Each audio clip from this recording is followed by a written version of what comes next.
আসসালামু আলাইকুম। ইনান লার্নিং হোমে সবাইকে স্বাগতম।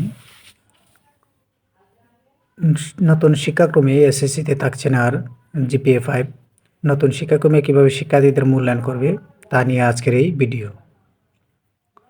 নতুন শিক্ষাক্রমের শিক্ষার্থীদের মূল্যায়নের পূর্বের গ্রেড পদ্ধতি এ প্লাস, বর্তমান গ্রেড পদ্ধতি অনন্য। পূর্বের গ্রেড পদ্ধতি এ প্লাস, বর্তমান গ্রেড পদ্ধতি অনন্য। পূর্বের গ্রেড পদ্ধতি এ, বর্তমান গ্রেড পদ্ধতি অর্জনমুখী। পূর্বের গ্রেড পদ্ধতি এ, বর্তমান গ্রেড পদ্ধতি অর্জনমুখী।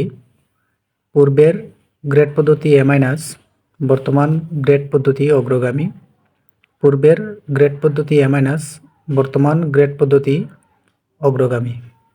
পূর্বের গ্রেড পদ্ধতি বি, বর্তমান গ্রেড পদ্ধতি সক্রিয়। পূর্বের গ্রেড পদ্ধতি বি, বর্তমান গ্রেড পদ্ধতি সক্রিয়।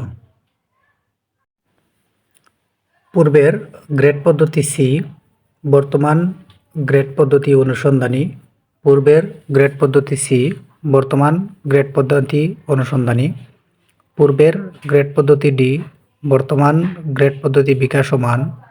পূর্বের গ্রেড পদ্ধতি ডি, বর্তমান গ্রেড পদ্ধতি বিকাশমান।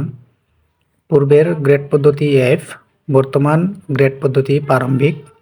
পূর্বের গ্রেড পদ্ধতি এফ, বর্তমান গ্রেড পদ্ধতি প্রারম্ভিক।